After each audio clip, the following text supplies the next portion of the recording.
Do these look the same to you? The first two look alike. The first two look alike, yeah.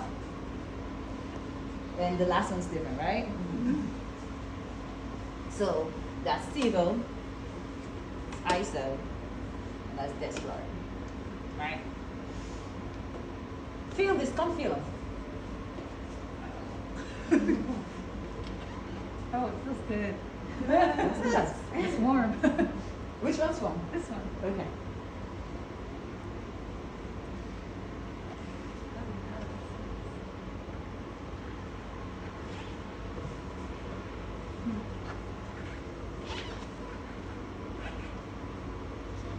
I think this is one Francine wanted to do because Francine wanted to talk about this before and I stopped her.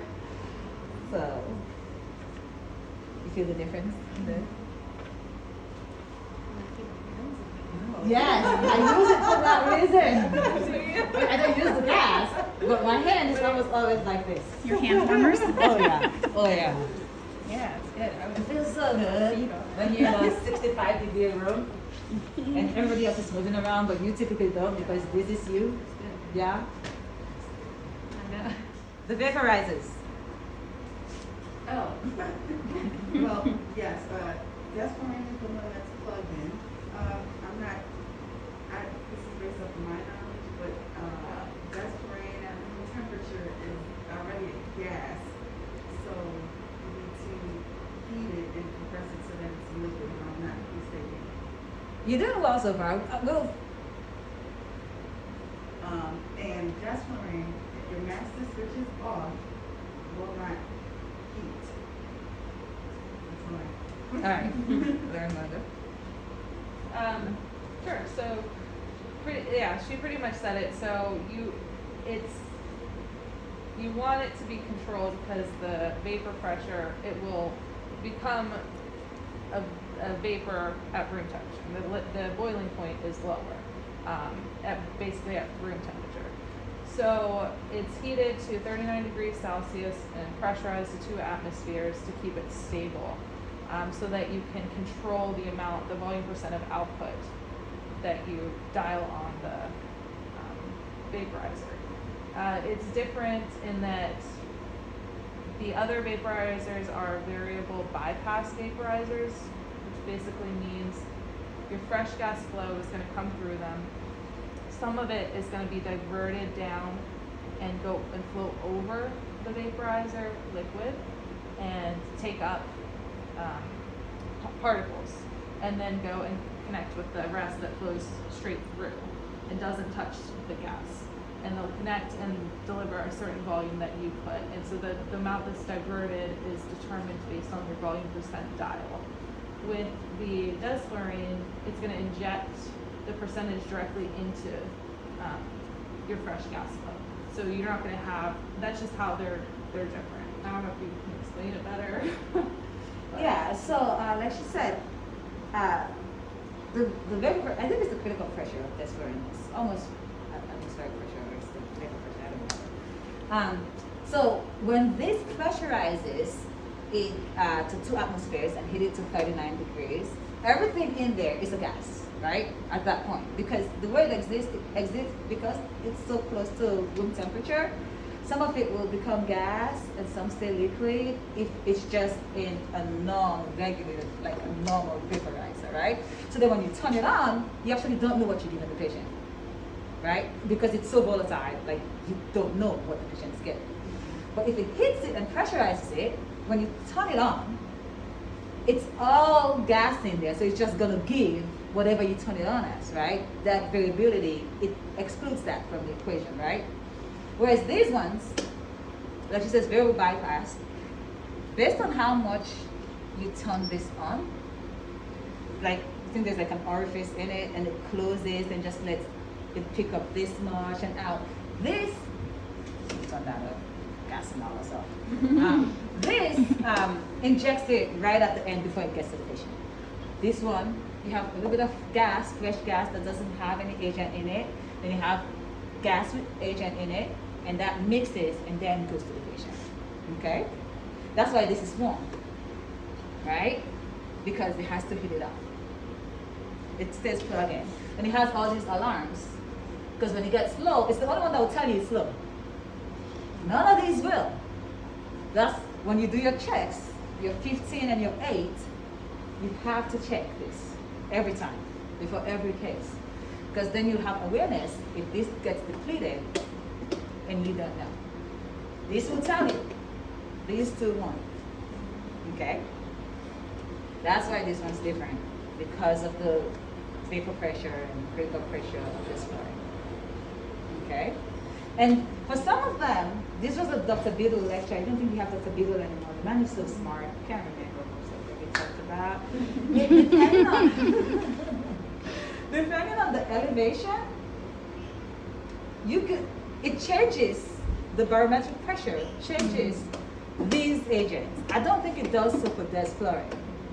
Because once you turn it on, whatever you set it at, because it's heated and pressurized, it excludes atmospheric pressure. You always give whatever you turn on for desflurane. But these ones will give you based on the barometric pressure and wherever you're giving anesthesia. Okay? Any questions? No. All right.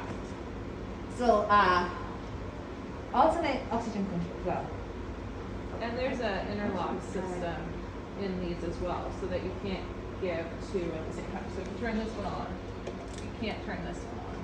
It won't let you, unless that one's off. Then you can turn it. That's a safety feature as well. and some of the machines have a transport. Like you could turn it to transport. That way, if it tips over, it doesn't spill and stuff like that. Like if you're, not that we do. We usually just transport our patients on IV agents. Because who wants to love this around? All right. But they have that property as well, where you can turn it to transport, and if it tips over, it doesn't spill or whatever. Because, yeah, if it tips, then you could have liquid get into the chamber that's not supposed to be flowing over liquid, like the fresh, so then it will give you too much agent. It will affect your calibration, so you can't use it. You have to like flush it out for like a certain amount of time if it tips. Okay. So I know you guys already went over the APL vibe. So where does dead space begin and end in this sacral system? Dead space Mhm. begins, like all the tubing is included in dead space, right? And in the sacral system, where does it end? In the what system? In this system, where does it Oh. end? You tell me It where it ends. begins. Oh, in the patient's lungs. No, in this system. Oh, in that system. Yes. Oh, there where the Y is. Yes, where the Y is. Why is that? It's all. Because they're unidirectional valves, right? Okay. Unidirectional valves, right? And the patient, it ends in the Alveolar. Oh, upper airways. Mm-hmm. No. the terminal bronchioles, right? Because you can breathe. You have respiratory bronchioles, right? It's not just the alveoli that gas exchange happens on, right? Okay. So, when you look at the machine, they have different kind of machines. This one is a bellows machine, right? So this is, right? So bellows. And you have piston machines. I've never worked with them. I actually have never seen them. Even with the bellows machine, you have two different types, right? You have the standing or hanging, ascending bellows. You have the descending or falling bellows. You guys remember reading that at all? Not yet. That's good. They're gonna go through it, then they're gonna test you on it, then it'll make sense. Okay. A lot of the machines, well, here at Fairfax, I think ours are standing bellows, right? So what that means is that on exhalation, the bellows will rise, right? And on inhalation, they will drop. You want that to be the case. It's safer because then you could actually see that your patient is doing what you want him to be doing, right? Or the machine, the patient's not doing it. The patient's not doing it. If they're on the bed, they're paralyzed. The patient's not doing it, right? If you're breathing for them, they should be paralyzed. You should be breathing for them. The machine should be doing it for them, right? You know that they're doing what the machine's doing, what you expect it to, right? There's rise and fall of that, right? If there's a disconnect, then the machine won't do it. This won't rise because the patient's not exhaling for it to rise, right? The machine's not sensing that gas or there's a tidal volume, because when it measures tidal volume, usually it's not measuring what you give, it's measuring what the patient breathes back to, right?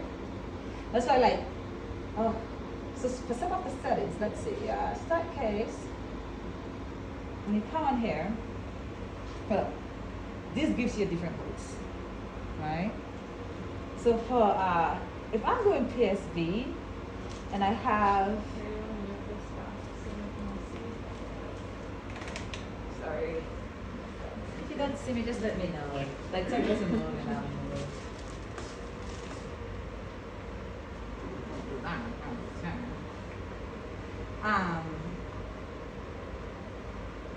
You go through all of this when you're doing it. When I do PSV, usually, I would switch the screen over to the next page because then it tells me what my volumes are. So if my LMA is not seated right, I know. With the tube, it's a secured area, right? You have the balloon. You go through all of, well, you know this from the ICU. Mhm. That keeps the airway protected and prevents the leak from happening most of the time when it's working like it's supposed to work, right? But with an LMA, you don't have that, right? Because it's just sitting. So I usually do this page, this screen, that way it tells me what I'm giving the patient and what the patient's giving me back. Because based on what the patient's giving me back, I can tell if there's a leak in my system or not, and I can try to fix it, yeah? Okay. So with the descending bellows then, it's the reverse. But since it stays down when the patient exhale, if there's a disconnect, you don't know because it's down. It's down anyways, right? The machines that use that have like safety devices or safety mechanisms that will let you know that gas exchange is not or ventilation is not happening, but you can't see it, and that is like a really good visual cue because like usually when you're sitting here, you know, you're watching it, you're doing your sleep every 15 minutes. They'll tell you do your sleep every 15 minutes. Before 15 minutes, when that stops going, like when that stops rising and falling, the machine will let you know. But also you'll see it. It does weird things. Like, oh, something's wrong. I have to figure out where my leak is because usually that means there's a leak. That's why it's always that. Yeah. The other day I had a surgeon, not me, because that freaked me out. Didn't freak me out. I just didn't like seeing it. She had to suture the tube to the patient's gum because of what she was doing. Yeah, I know, that's all right. So when she was undressed, because she had to do laser as well after, she accidentally cut the pilot balloon. So I'm sitting there, the patient's gone. I was like, what the heck is going on? Are you suctioning? I don't know what's going on. And then I turned my belly, I was like, oh shoot, something's wrong. And I was like, oh, you cut the balloon. So we had to change it, because that will tell you. You know, because when she's suctioning and the goblet is going down, I was like, maybe she's just doing stuff up there, but I was like, that doesn't look right. You know, and then I saw that doing the, but like when it's working well, it's like beautiful when it's rising and falling, right? But then when there's a leak, sometimes it rises like this because it's like trying to fix itself, doesn't know what's going on, so you see it. So the difference between hand and falling bells, right? And then learn a little bit the unidirectional valves in here, right? You have one that's on the inspiration, and this gives to the patient and this receives from the patient. Usually the oxygen analyzer is on the inspiratory valve, or the inspiratory end of the machine, right? Because you want to know what you're giving the patient. You want to know that you're giving them oxygen.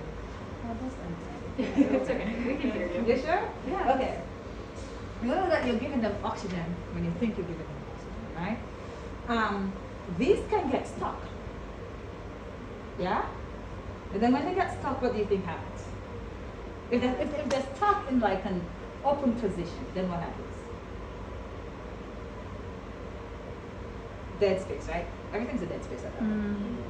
If they're stuck in a closed position, what happens? No air movement, no ventilation. Yes, but then what is really bad that can happen? Huh? Barrel trauma? Yeah, girl. Barrel trauma, right. Tough. And it's almost like you have this completely closed and have 10 or 15 and you just squeeze and squeeze and squeeze to this top closed. Then you can have negative pressure pulmonary edema, you can have barrel trauma. So usually like when you turn it on, you see them go tuk, tuk, tuk, tuk, when they're working. Huh? Let's see, what does the elevator tell you guys? You have to check it, that's part of your check, right? So there are 15 things that we need to check before your machine's ready. think I have it. Do you have it on? Someone had it. So verify auxiliary oxygen cylinder and manual ventilation device are available and functioning. Okay, so you want to make sure that you have your oxygen cylinder, and then you have your valve. Verify the patient's suction is adequate to clear the airway. Does someone want to show me where the suction is and how to turn it on? Wait, did you do it last time? Who was doing the machine? That the was last time? that. Oh, okay. All right. Alright, so it's here, and that's wonderful. Alright, turn on anesthesia delivery system and confirm that AC power is available. So we are already on. Usually will be up for you, right? Yes. Verify availability of required monitors, including alarms. So you want to make sure you've got the monitor there. Usually alarms and those are set. Yeah. You could increase the volume as you see fit or decrease it as you see fit, but you always want to have it on. Do you remember about the variable tone of the pulse ox? Anyone know what that is? It makes different noises Yeah. depending on your level. Different pitch. Yeah. That Man, you're like sweating bullets. Oh my god, what is going on? There's just something blue. Never gonna happen to you guys, right? Because you gotta visit. Anyway, by the way, congratulations. Congratulations. Really great decision you made. Best school in the country for a reason. Congratulations. I meant to say that this man, but I was waiting.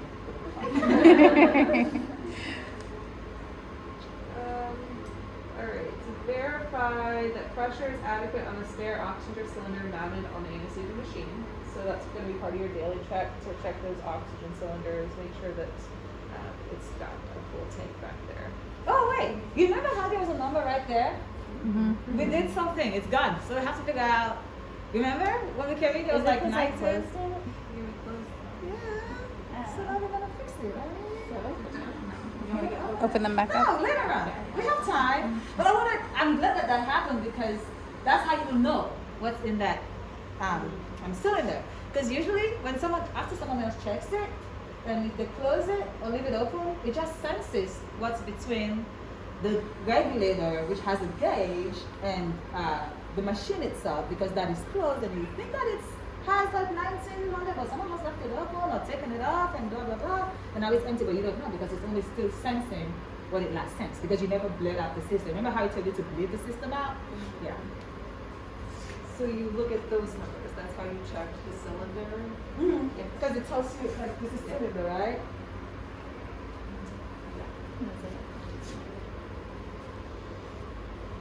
Verify that piped gas pressure is equal to or greater than 50 psi. Where's that machine? Yes. Verify that vaporizers are adequately filled and, if applicable, that the filler ports are tightly closed. Great thing. Yeah. Do you know what happens if that's like open and you turn it on? Everyone gets anesthetized. Yeah. Can I open Well, this? Yeah. Oh yeah, sure. Open it. And there's like bottle. Oh, yeah, that's another thing, right? Yeah. So, Here's a common gas outlet. So that's going to be part of the automatic check that yeah, it does. which is good with the old machines. So, if you go to Nationwide Children's, where we do a pediatric, did you go there? I love that place. I loved it. They have some old machines in the, is it the GI place or the dental place? Dental was good, yeah. They have the old machines, and this check that this machine does, that you just hit that button, you have to do that all by yourself. With the old machines, you do that. Okay, so you know how there's a pin and a disc? There's also that for these bubbles, a similar concept. Yeah. We won't open this, but this fits one way on this. It will not fit on this. This will fit here. You cannot get it to fit here. Is that what they talk about, the key? Yes, Okay. yes. You can try. I'm sure if you try enough, you'll succeed. But if you're trying and it's not working, don't force it. You probably have the wrong thing going on. Okay? And this one only fits one way. It was my least favorite to feel because, like with this one, when you feel it now, you could see it bubbling, so you know it's actually getting in there. This one, it doesn't say anything. You just stand there and wait for this thing to, so it goes this way, and then this way. And sometimes you can feel it like getting warm as it goes in. But sometimes you don't, and you're just standing there hoping that it's actually doing what it's supposed to do. So it was annoying for me when I was in school. I don't use this, by the way. I use this. Whenever you work with me, we'll use this. See, I don't like this. Or nitrous. The bathroom environment. Horrible. Horrible. Okay. So if you turn this on while it's open, the maker will probably tell you that story because she did it as a student. Oh, she probably doesn't lecture anymore. But she was lecturing when I was in school, and it got all over her, she said. Because it does that. Because it's like boiling in there or whatever. I don't know. Ask her. Ask her what happens when you open this, the vaporizer while it's on. She'll tell you. She did it. She was like, it's so hard to look cool when you have gas, like liquid all over your face and your glasses. I love her. And in the same regard, the SIBO and ISO, you're not supposed to fill when they're turned on. You're supposed to turn them off, fill it, and then. Oh yeah, good point. This you can feel when it's on. Sorry, go ahead. No, that's fine. And it says you can. This means it's off, correct? Yes. Mhm. Yeah. So open it, open it, turn it on. Touch this one first. I know, girl. Warm up my hands. Okay. Oh, you have to like really turn it. Okay, and then close it. So when it closes here, it clicks. Yeah. It clicks when it closes. Okay. If it doesn't click, it's still on. Okay.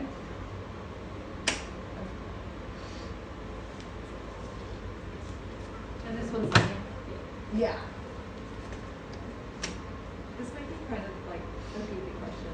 Okay, wait. There are no goofy questions. Okay, so you come in and you're like, oh, I'm not at the min, but I'm not at the max. So you fill it up, and then you do your case, and then it's like below the max again. Can you use like the same bottle? Like, is the bottle multi-use, or it's Mhm. like, oh, okay, You use it until it's empty. okay. Usually, if it's completely empty for the ISO, like the one bottle fills it up and then you toss it. But I never use it, so I don't know. I use Seal almost exclusively. Yeah. So it's multi-use. Okay. Yeah. But if you like Lauren said, if you're gonna fill it up, because sometimes you do like a really long case. You guys typically don't get the long cases because what you need is repetition. So usually they place you in a room that has multiple cases going on. But if you're doing a really long case, sometimes you find that you have to fill it up in the middle of the case because you've depleted. Like we have 12, 14, 16-hour cases at VFX. This is VFX. You will be in those rooms. I'm seldom in those rooms. I've been in like 12, 14 hours, but not the 60, because they do like the double lung transplants, the heart and lung transplants up in the CVR. Those take all day, you know. I don't do lungs. It's too cold up there. But yeah, then you might have to refill that in the middle of it. So you turn it off and then fill it. And then once you do that, what's going to happen is because it's constantly evacuating some of your gas, you find that you might have to increase to repressurize the system so that your patient doesn't wake up on the anesthesia. Yeah? But that's next level. Just heads up. Test the scavenging system function. Yeah, we don't do that. The machine does that. You know what the scavenging system is, though, right? That's a 4. Is it always that kind of purpley color, or is it differently? Yeah. That's it's that. No, it's that. That's the waste gas. Yeah. The white cord is the one. The one. No, it's the purple one. The purple is the waste gas. On some machines, so you have different interfaces for the scavenging system. You have an active, a passive, and an open and a closed system. You learn about all of that when they do that. I'm not going to go through all of that because it's a lot of information and it's not germane to like learning this right now. But on some machines, you actually see the bag. There's a bag, and based on the pressure, it like sucks, and then you can have negative pressure, and then positive pressure, too much pressure in it, and all that stuff. It's a whole lot of pressures going on. But with these newer machines, they're trying to make them safer, so you don't see all those parts. When you do your check, the machine will check itself and make sure all of those are working like they're supposed to be working. Okay? calibrate or verify calibration of the oxygen monitor and check the low oxygen alarm. So that would be the galvanic cell that's in the inspiratory lamp that we talked about on some machines.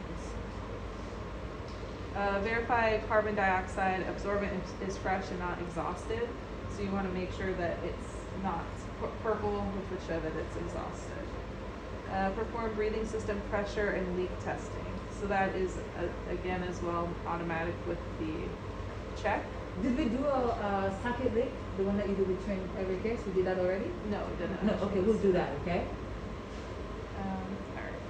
Verify that gas flows properly through the breathing circuit, both inspiration and exhalation. So that's automatic as well. On the manual, when you're doing your manual check on some of the older machines, you want to make sure that these discs are opening and closing when you're doing the manual check. And because sometimes they can get stuck.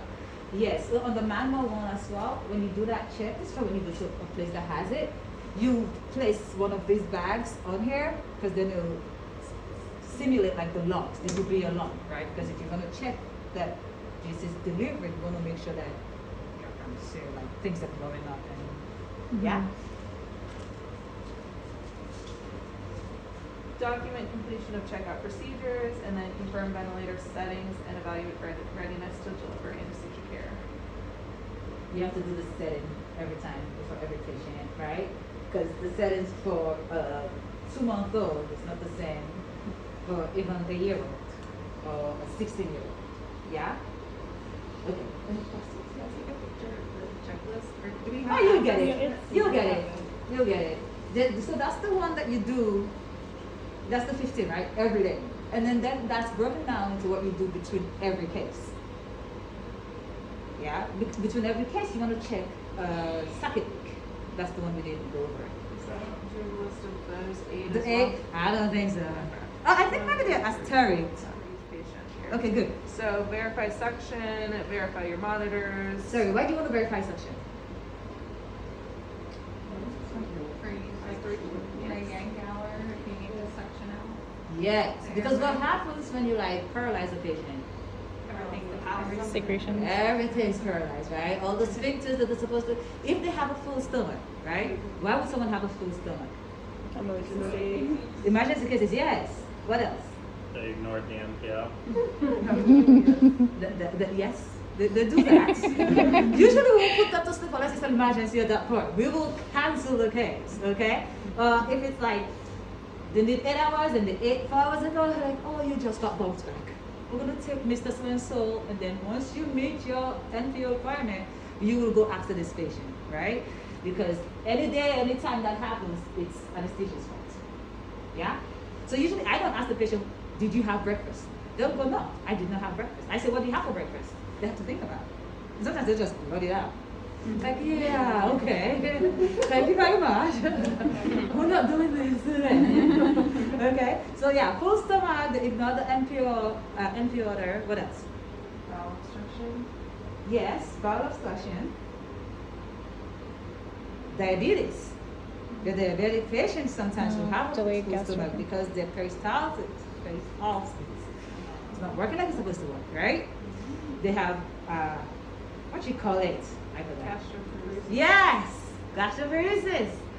If someone's on narcotics sometimes, right? Someone's pregnant. Just a few. Okay. You go over those. They will test you on those. Okay, sorry. No, you're fine. I digress. So suction, required monitors, including your alarms, verify vaporizers are filled, I'm gonna and check that they're every time. closed. Yeah. Every time between cases, because usually when they do the closed clinics, they found that usually when people have awareness, because that is empty. This will tell you.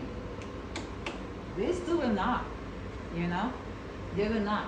Me, because I use this one every morning, I fill it up. Whether I'm gonna use it or not, doesn't matter what kind of cases I'm doing. Because what's your backup? Every day, any day when you come into work, what's your backup? Sorry, what's your backup? Yeah, what's your backup? It's just an IV. You do IV if you can't use your gases, yeah. Yes.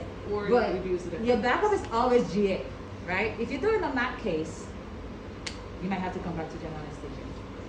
It doesn't matter what you're doing. It's always, almost always, that's why when they do consents, they'll say this but they'll check off GA because you never know. You never know when things go sideways, and they do sometimes. You know, the patients don't read the book. Me and you will do it. They don't read the book, right? So I always fill it out. These two I don't care about. I don't use them. This one, I fill it out. Okay? Is there a maximum amount of time, like if you filled up your vaporizer, that what was in that bottle can stay or has to be used? Or it's like, once it's in there, it's secure, it's protected? I think so. I don't know. That's a great question. I have no idea. I would imagine you don't have that problem because you're just... Yeah, we use it every day. Okay, yeah. You will see our board. Our boards are so busy. Yeah. It's crazy. Not a problem usually. No, not a therapist. It's not. Verified carbon dioxide absorbent is fresh and not exhausted. Perform your breathing system pressure and leak testing. Verify the gas flows through the breathing circuit, both inspiration and exhalation. And then document your checkout procedures, confirm ventilator settings, and evaluate readiness to deliver care. Okay. So did all of you take off the absorber? No, go ahead and try.